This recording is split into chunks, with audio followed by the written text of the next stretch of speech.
This is Ann Jones Guider coming from District 4 in the western side of Douglas County. The people over here kind of refer it to God's country because it's a lot of open areas. Most of the homes in the southern portion of it have to have acreage because of the Dog River Basin. But I have a great program for you today. And as a lead in, we're going to have a short clip, and then I will come back and introduce you to my guest.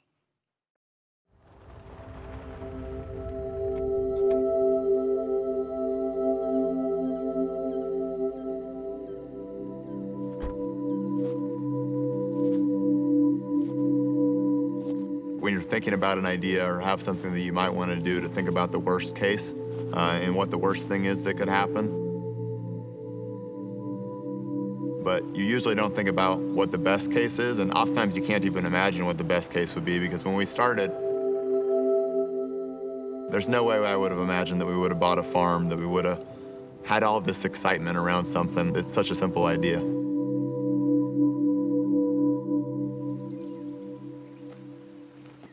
One of the hardest parts for me when I was working in corporate America was just not feeling connected to my work. They went from kind of sipping rum on the beach, talking about it, to 4 years later, decided to go and buy this popsicle machine and start freezing them and seeing what people thought. Literally 20-hour days during the peak of the season. But after a few months of success, it was either like, you're already working here a lot, do you want to quit that secure job? I was a prosecutor at the time, so I was putting people in jail every day. So I went from putting people in jail to putting smiles on faces. And it's just like such a change of attitude, of sense of purpose. And on any given Saturday, you could find 100 people standing around eating popsicles. And to bring the community together, see people re-engage was a really special thing for us. And that's what really made us think about what else can we do. We started looking for a farm and kind of went for it. I mean, we knew from the beginning that it wasn't going to be a money maker in the same way that a pop company can be.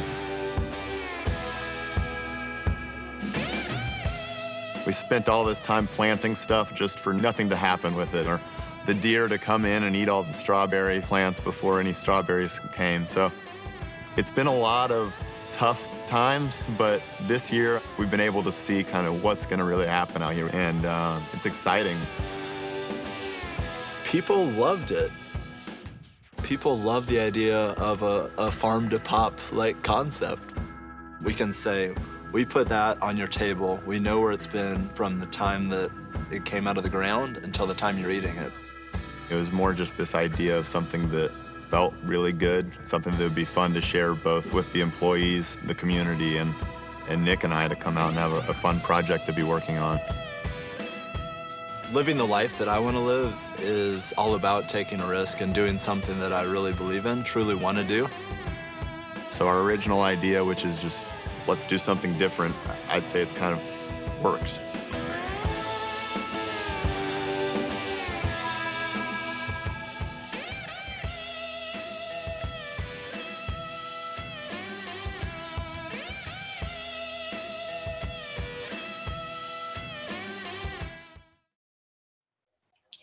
Okay, we're back, and I have with me Nick Karst, which is one of the co-owners of King of Pops. I'm sure most of you have heard of King of Pops, but you're going to find out a lot more about it today.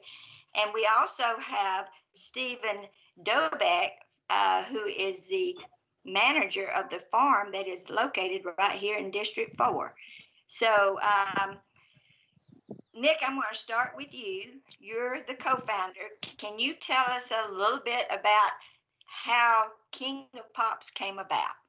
Sure. Thank you, Commissioner, and really glad to be here today to talk with you and the folks in Douglas County and tell them a little bit more about who we are and how we ended up on a farm in Douglas County. So my brother Stephen and I started King of Pops 10 years ago, amazingly, so in 2010. And, with everything going on today, it's hard to believe that it's been that long, and still trying to figure out what the next step is. But at any rate, we started off selling popsicles out of a little push cart at a gas station on a corner of some busy streets in Atlanta.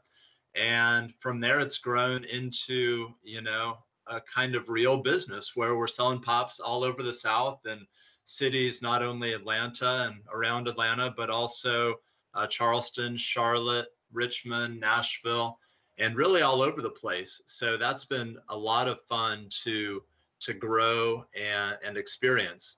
Part of that was one of our sales channels was always at farmers markets. And at farmers markets, you really get to know farmers and folks in the community. And we really fell in love with the idea of using fresh ingredients and local ingredients. And so would always buy from other farmers in the community and in Georgia and in the South. And after a couple of years, we decided that, hey, it would be a really cool idea to go from farm to pop instead of farm to table or farm to whatever else, but farm to pop. And so we started looking around. We fell in love with a piece of property right there in your district, 166 in Post Road. We named it King of Crops, and we started growing fruit for popsicles. The farm has been through a lot over the past few years, and over the guidance of Stephen in particular, it's really come into its own. And I'll let him talk a little bit more about the farm in particular, but we're just really happy and grateful to be able to grow fruit for our pops out there and be a part of the community. Now, Nick, I know that when you were a little boy, you did not dream of growing up and being a popsicle maker. So tell us a little bit about your background and your brother's background too, and how you got this idea of making popsicles. Sure, of course. Yeah. So I don't actually remember what I wanted to be when I grew up back when I was 5, but you're right. It wasn't a popsicle salesman. So I don't know how it actually happened that I got here, but went to school at University of Georgia for computer type stuff, graduated, started at AIG, which is the big insurance company that famously failed in the financial crisis.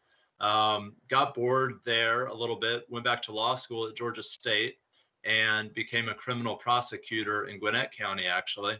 After a few years of that, I found that was also not my passion. But in the meantime, I'd gotten my younger brother, Stephen, who's also the co-founder, a job at AIG. So like I mentioned, that company famously failed in 2008 or 9.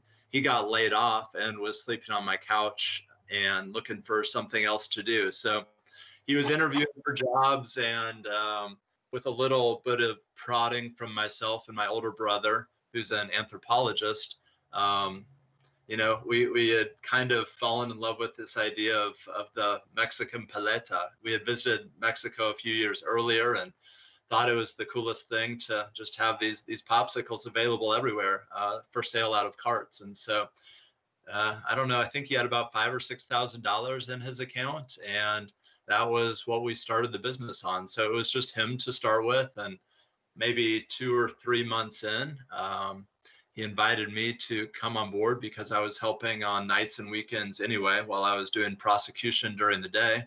And I quit my job and joined up, and we started doing that full time in 2010. So yeah, he was a sports journalist, and my older brother, like I said, is an anthropologist, and I have a legal background. So certainly not culinary or agricultural or anything else, but it's been a lot of fun to figure out. Well, you're quite young to be in such a large business now, and you can tell by the look on your face that you enjoy what you're doing. And I think that's the secret to life, to enjoy the path that you choose as you go through your life. And it started out small, and I've been to Mexico many times, and I've seen the little carts even on the beaches. Oh, yeah. And of the selling the ice cream.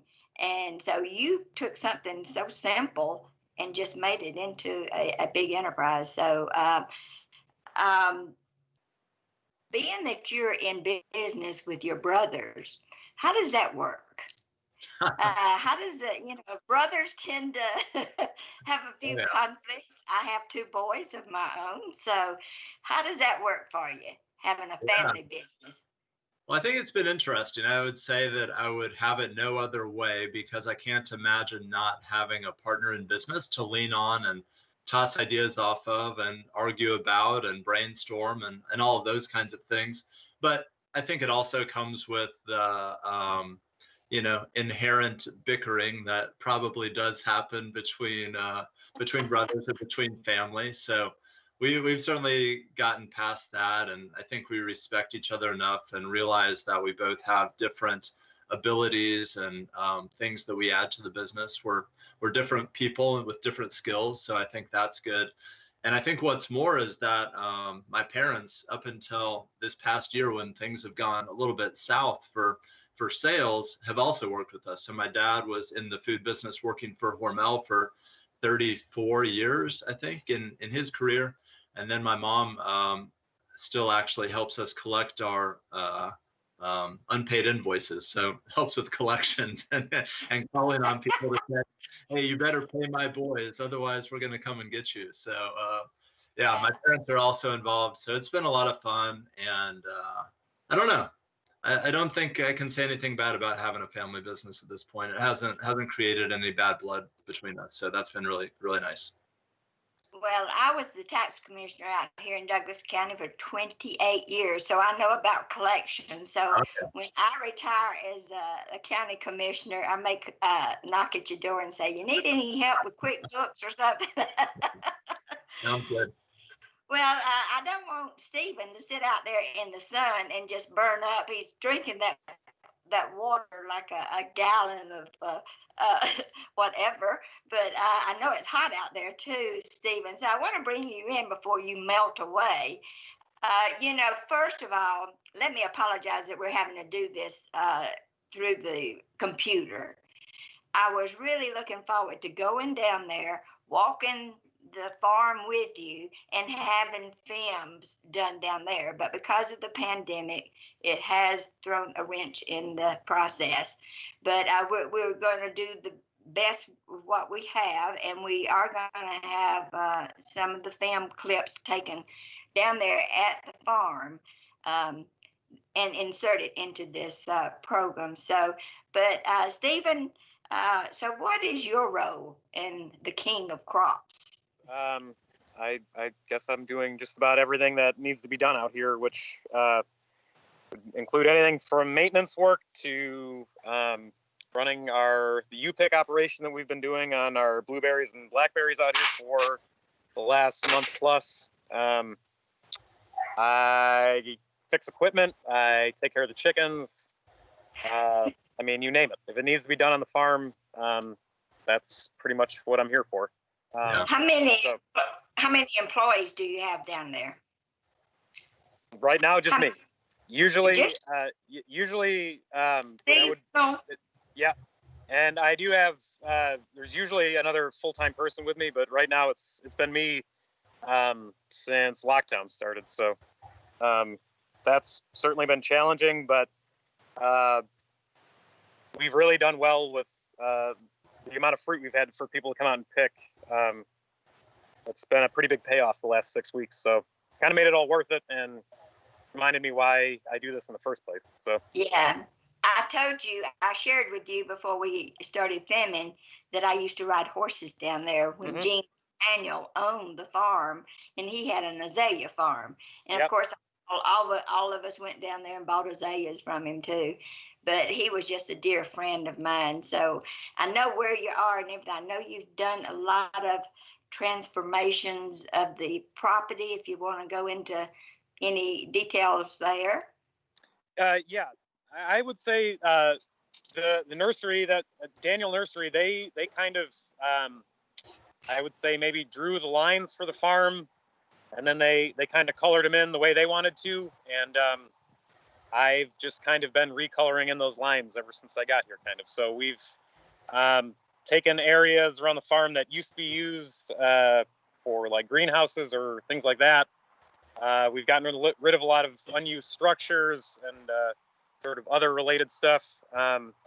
and basically created open fields for us to grow a bunch of different stuff. And so I planted Asian pears, Bartlett pears. We've got plum trees. We have pawpaw trees. We have muscadines. We have blueberries. We have blackberries. We have goji berries. We have figs. I planted a small little bunch of cherry trees. And we also have probably about an acre's worth of raised bed space that in any given year we can do ginger, basil, hot peppers, all that sort of thing, annual stuff for pop production. So there's kind of a lot going on.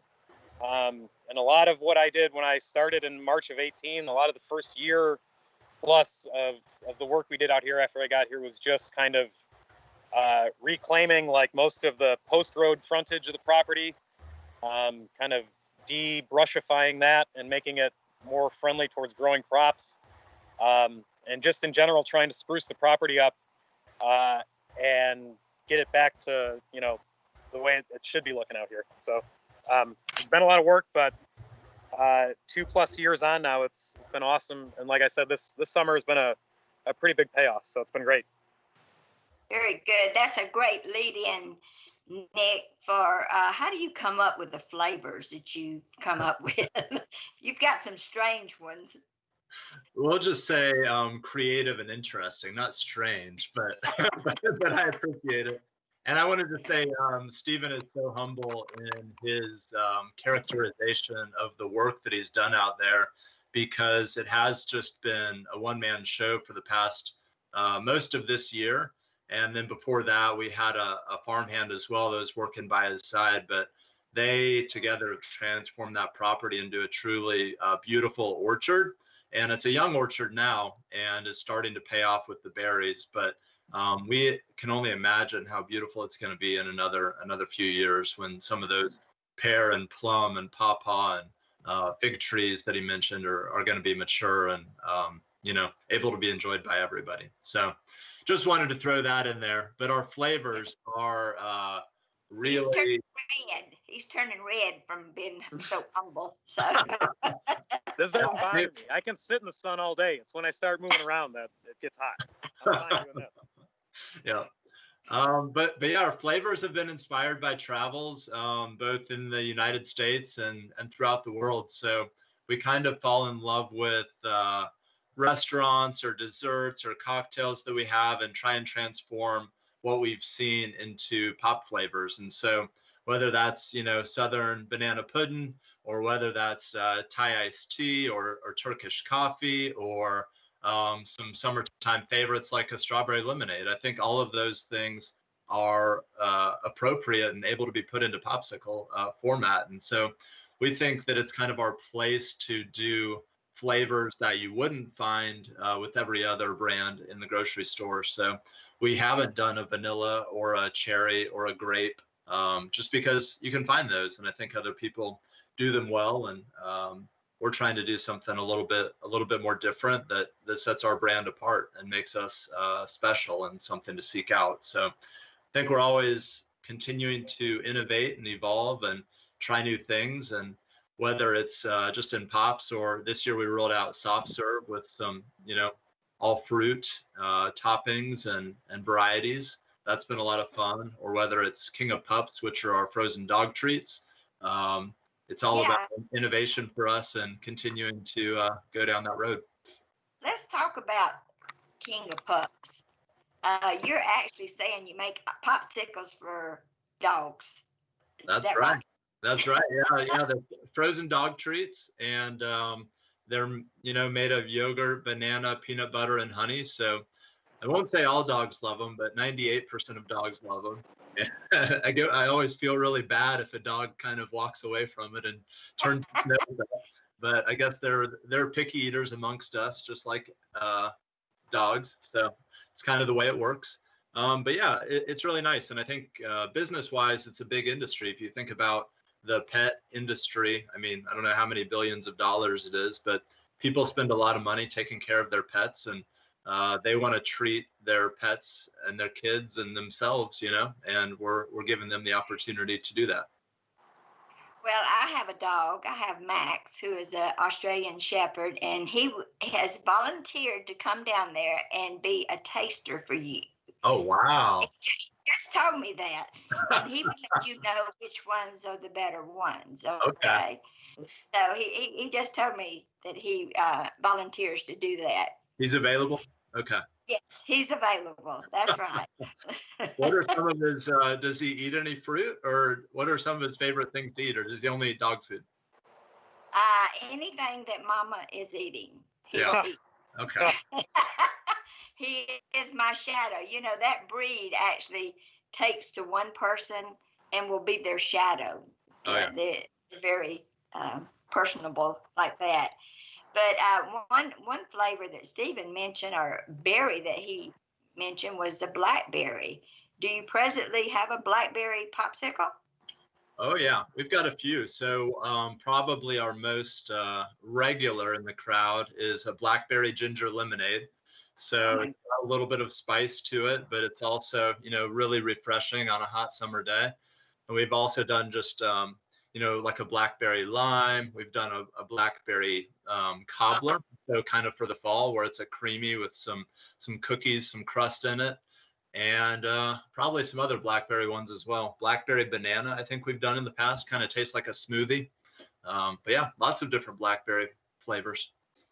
So, how many facilities do you actually make the popsicles in? Are they scattered all around just one? Just And that's one. in Atlanta, in Yes. Inman Park or whatever. Yes, ma'am. Yeah, we're in just one. We did used to make them in each of the different cities throughout the South. And as we grew, it became more of a, I don't want to say hazard, but food safety became a higher concern for us. And being able to make everything in a, certified production facility in one place just made sense cost wise. So we could have a, qualified and certified quality assurance person on site, and food safety, became a lot more important. And you mentioned that you are in restaurants. So, anybody going out to some of the fine restaurants around Atlanta or around the nation, I guess, Yeah. can look for King of Pops there too. That's right. Yeah, So, we're in some grocery stores, and we're in some restaurants. We sell at universities, we sell at gift shops, we sell at museums and water parks and beaches. So really anywhere that people might want to snack. Out in Douglas County, we're at the farmer's table, so you can always find Pops there. And then there's a couple other coffee shops and a couple places in Carrollton as well. So it's There's a freezer at Stoddard's too, I think, at the gun Okay. range, which I love. I love there's that. a what? There's a pop freezer at Stoddard's as well, out on 270. Oh, it Stockers, the gun place. Okay. Yeah. The firing range. I've been there too. Kind of cracked me up when I saw that in there. That cracked me up, but I thought that was pretty cool. That is really neat. Now, you also do agritourism. Would you like to elaborate on that? Yeah, I'll let Stephen take that one. But like you pointed out, the UPIC operation, it's a UPIC experience, actually, we call it, where you not only get to see the farm and chat with Stephen, but also go home with some berries and a pop. So Stephen, if you want to talk a little bit more about that and then some of the other stuff. Yeah, I would say before this year, the most of what we did was like school tours, 4-H groups, things like that.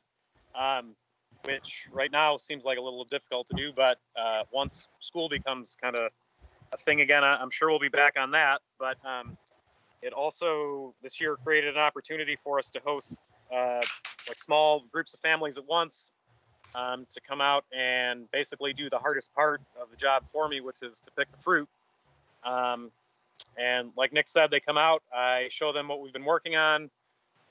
They get a couple hours out here to pick as much fruit as they want, taste test as much as they want. They get a popsicle.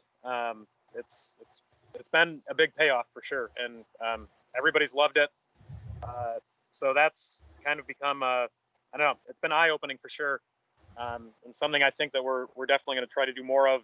And it's definitely something that any kind of successful smaller farm now, I think you've got to kind of have that aspect of it. So I fortunately had all this fruit to share this year, and it's, popsicles make my job very easy. People come out here because of that, and the fruit is kind of just a bonus at that point. So it's been, this summer's been an eye opener, and we've still got a few weeks of berries left, which is awesome and also exhausting, but it's been mostly good.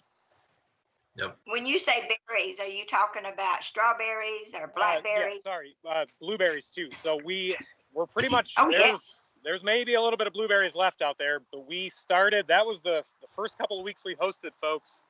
That was all they were picking because that was what was ripe. So we have about maybe 2 or so acres of mature blueberries and about an acre or so of mature blackberries.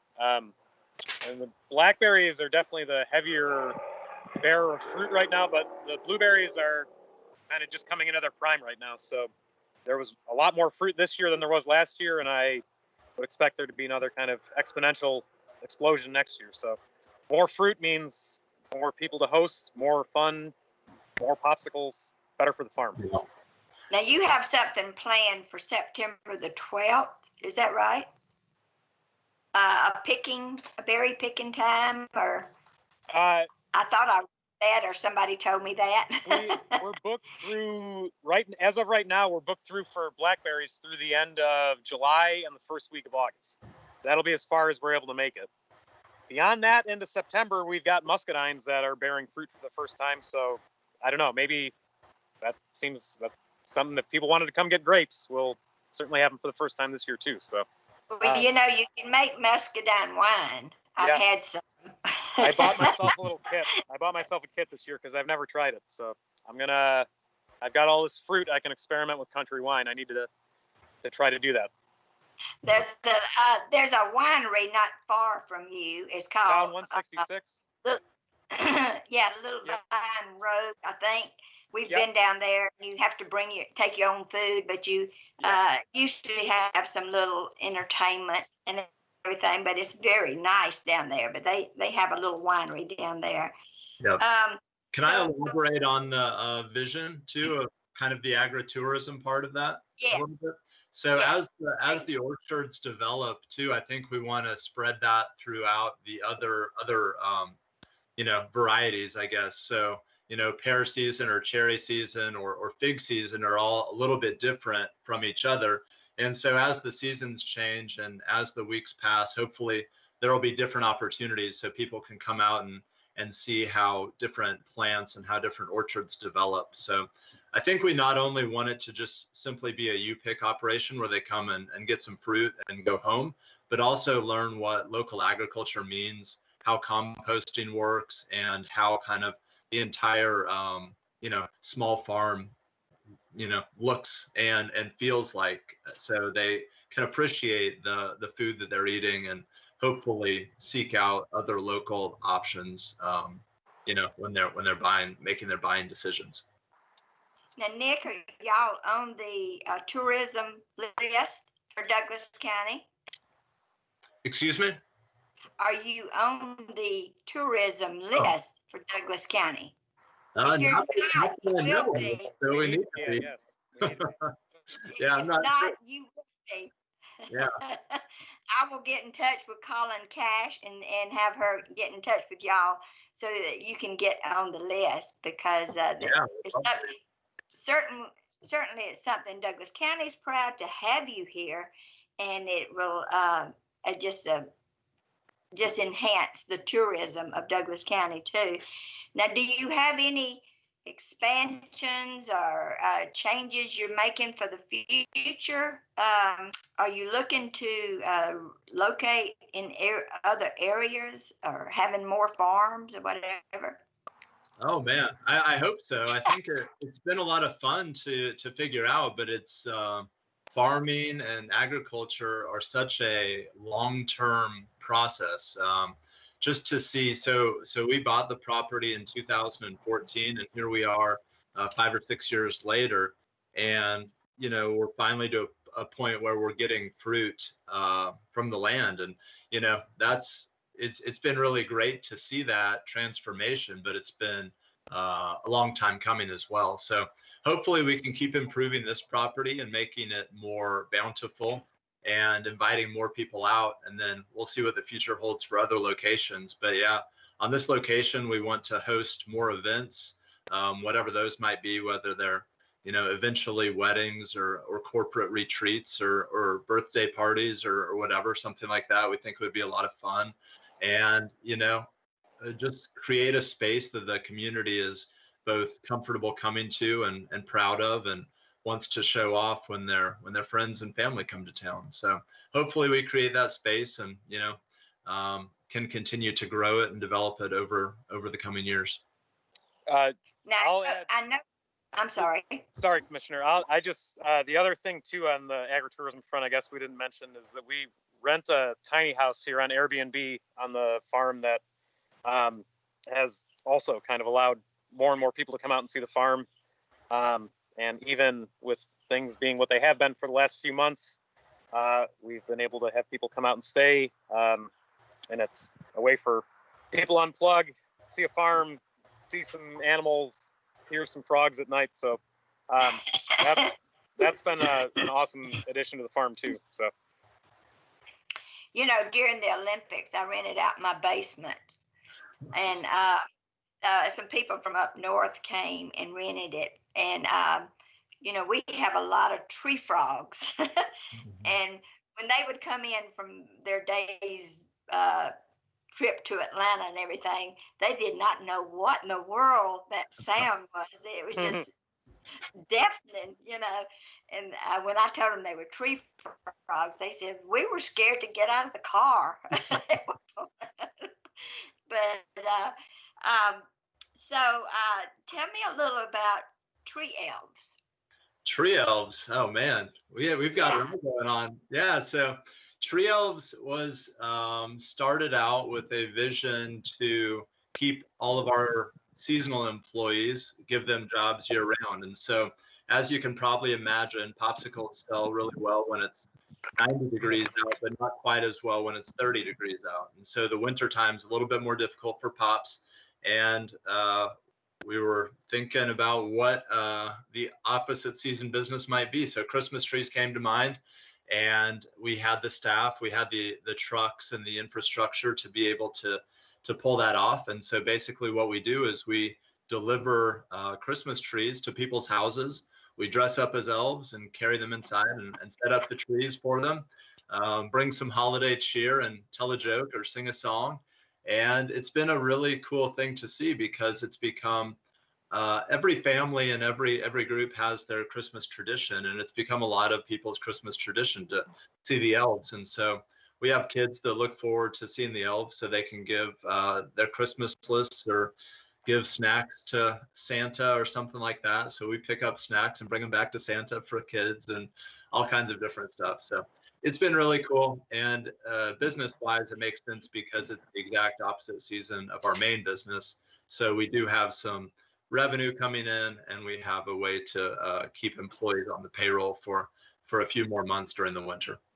Now you don't grow the trees there, but you buy the trees elsewhere. Correct. Maybe around Douglas County area. There are some tree farms out here. We did try it. So yeah, we tried with Georgia trees for the first couple of years, and then based on customer response, we found that a lot of people wanted Fraser firs, and so we sourced those from North Carolina.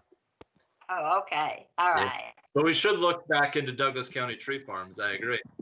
Yes. Well, y'all just look like you're having too much fun. For this to be work, It's great to see somebody that just is really into their livelihood and enjoying the whole thing as they go about.